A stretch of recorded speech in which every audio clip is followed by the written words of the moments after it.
Viewers, मैं हूं अमीश देवकन और महाराष्ट्र में जबरदस्त सियासी घटनाक्रम हो गया है। शिवसेना के दिग्गज नेता और महाराष्ट्र सरकार में दिग्गज मंत्री एकनाथ शिंदे ने अपनी पार्टी के खिलाफ बड़ी बगावत कर दी है।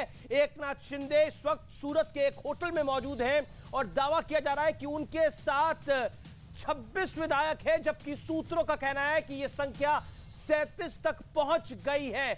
यह बहुत बड़ी ब्रेकिंग स्टोरी मैं आपको बता रहा हूं। जो सुबह तक 24 थे, फिर 25 हुए, फिर 26 हुए, ये आज शाम तक 37 हो जाएगी संख्या और फिलहाल 31 की संख्या है वहां मौजूद।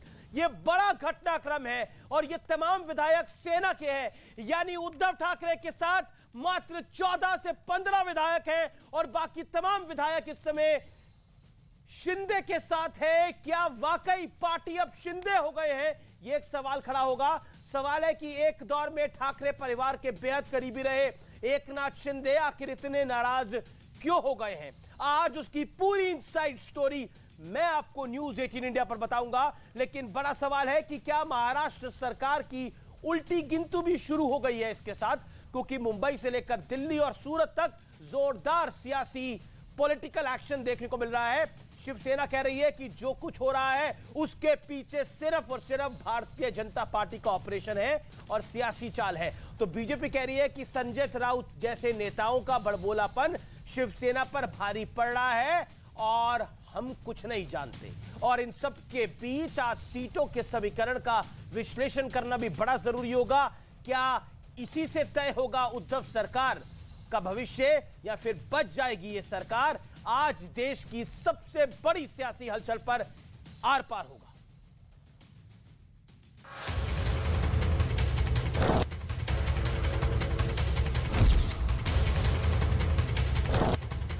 सत्य की विजय होगी। अपने आप को किंग मेकर समझकर कुछ लोग जो काम कर रहे हैं वो सफल नहीं है। आमचं नक्की आहे की महाराष्ट्रामध्ये देवेंद्र फडणवीसांच्या नेतृत्वाखाली भारतीय जनता पार्टीचं सरकार लवकरात लवकर यावं। महाराष्ट्राला बदनाम करण्याची आणि महाराष्ट्राला अस्थिर करण्याची योजना दुर्दैवानं गुजरातच्या भूमीवर रचली जाते। सूरत में है, मैंने सुना है, हमारा उनसे संपर्क हुआ है। उसमें से बहुत से लोग हैं वापस आना चाहते हैं, लेकिन उनको वापस आना नहीं दिया जा रहा है, उनकी घेराबंदी की है। संजय राउत के इस प्रकार से भड़काऊ भाषणों से ये सारे प्रॉब्लम निर्माण हुए उनकी पार्टी में भी, और लोग इसको बर्दाश्त नहीं करेंगे। इसका उदाहरण एकनाथ शिंदे जी की बगावत है। किसी और दल में क्या हो रहा है उसके बारे में मैं टिप्पणी नहीं करूंगा। हमारी मेजोरिटी कम हुई है, इसलिए चिंता का विषय है। मुंबई से लेकर सूरत और दिल्ली तक शिवसेना में बगावत पर जोरदार एक्शन है।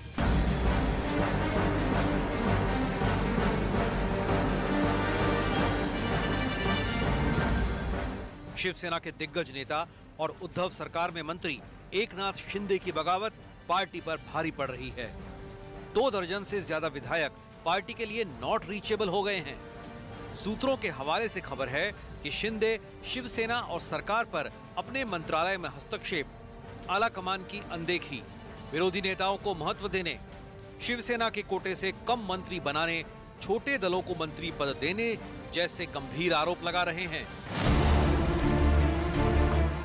इस पूरे घटनाक्रम के बाद पार्टी ने शिंदे को विधायक दल के नेता के पद से हटा दिया, जिसके बाद शिंदे ने ट्वीट किया, हम बाला साहब के पक्के शिव सैनिक हैं।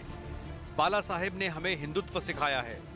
सत्ता के लिए हमने कभी धोखा नहीं दिया और न कभी धोखा देंगे। पिछले 2-2.5 साल में this is the third incident. इससे पहले 2 हुए थे। कुछ हमारे एमएलए को उठाकर यहाँ हरियाणा में गुजरात में कुछ एरिया में रखे गए थे। इससे पहले एमएलसी चुनाव में भी आघाड़ी सरकार को जोरदार झटका लगा। शिवसेना और कांग्रेस में क्रॉस वोटिंग के चलते 4 की जगह बीजेपी के 5 उम्मीदवार जीत गए। लेकिन बड़ा सवाल है कि क्या इस बार भी आघाड़ी सरकार सत्ता बनाने में कामयाब रहेगी, जैसा कि 2019 में अजीत पवार की बगावत के वक्त हुआ था। आज इसी पर होगी सबसे बड़ी सियासी बहस, महासंकट। बोलो, स्पीकर पे ऑन कर देगा। और अब वक्त है विश्लेषण का आर पार के, लेकिन मैं आपको बताता हूं अंकगणित की गेम क्या है। बहुमत के लिए जो कुल सीटें चाहिए वो चाहिए 145, 145। महाविकास आघाड़ी के पास जो मौजूदा स्थिति है वो है 169, यानी 26 विधायक बागी हैं। मतलब 169 माइनस 126, 143। ये सुबह की स्थिति थी, ये सुबह की स्थिति थी। लेकिन अभी की स्थिति क्या है? अभी की स्थिति ये होगी, अगर ये 26 विधायक, अगर हम बात करें अंकगणित के विश्लेषण की, 26 की जो 26 अगर माइनस होते हैं तो 143 है। बहुमत से थोड़ा आंकड़ा कम है, लेकिन ये सुबह की स्थिति थी। मैं बार बार बोल रहा हूं, ये सुबह की स्थिति थी। अब घटनाक्रम जो बदला है उसके बाद क्या होता है? अगर वोटिंग हुई तो बागियों की सदस्यता बनी रहेगी, ये एक बड़ा सवाल है। और उस गेम में फैसला स्पीकर का होता है, स्पीकर महत्वपूर्ण हो जाता है। सीक्वेंस 2 की बात कर लेते हैं। अब क्या होता है? बीजेपी की बात क्या बन सकती है इन 26 के साथ? वो बात है बीजेपी के पास 105 अपने विधायक हैं, 26 शिवसेना के बागी अगर साथ आए तो, जो सुबह की स्थिति थी। अन्य 14 है, तो इस स्थिति में बीजेपी पहुंच जाती है 145 तक, यानी बहुमत बीजेपी को मिल जाएगा। लेकिन ये बीजेपी के लिए टफ कॉल होगी। बीजेपी टाइट लिप्ड है। बीजेपी कह रही है कि हम ना सरकार बनाने की कोशिश कर रहे हैं, हम सिर्फ घटनाक्रम पे नजर रखे हुए हैं। लेकिन एक तीसरा पक्ष है जिस पर इस समय नजर डालनी बहुत जरूरी है, और ये बड़ा आंकड़ा मैं आपके सामने लेके आ रहा हूं व्यूअर्स। ये बड़ा आंकड़ा ये है 145 सीट्स हैं बहुमत के लिए जो चाहिए। महाविकास आघाड़ी के पास जो कल तक सीटें थी, जो कल तक नंबर था वो 169 का था, लेकिन यहां गेम बदल गई है। 37 विधायक, शिवसेना के 37 विधायक गुजरात सूरत में जो मौजूद है, जो इस समय की बड़ी ब्रेकिंग स्टोरी है। अगर ऐसा हो जाता है तो यह सरकार गिर जाती है, 132 पे उद्धव सरकार पहुंच जाती है, यानी शिवसेना अपने भार से सरकार को गिरा रही है। एनसीपी नहीं टूट रही है। कांग्रेस के 5 से 6 विधायक हैं जो अनट्रेसेबल है, जैसी सोर्सेस जानकारी दे रही थे।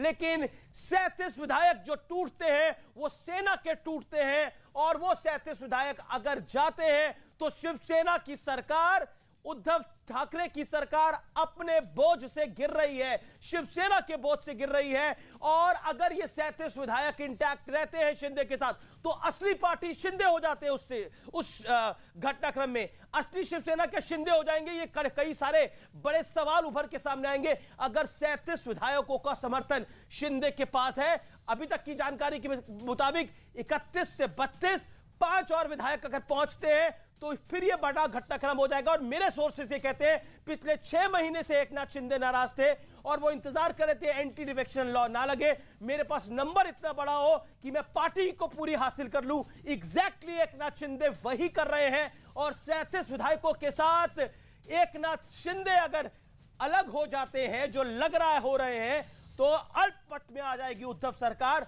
और यह सरकार गिर जाएगी शिवसेना के बोझ के तले। मैं बढ़ता हूं आगे।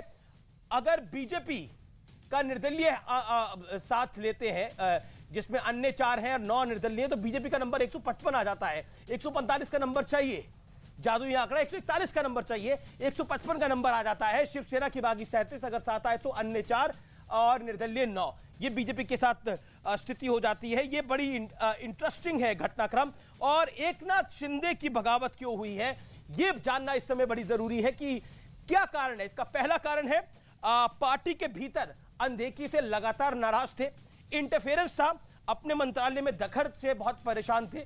उनको लगता था कि उनको दरकिनार करके उनके मंत्रालय के काम कोई छोटे नेता, कोई बड़े नेता कराने की कोशिश करते हैं। हिंदुत्व के मुद्दे पर धार खो रही है शिवसेना, तो इनको अपनी सीट जाने का डर था, अपना जनाधार कम होने का डर था। एकनाथ शिंदे कई मंचों पर इस बात को उठा चुके थे।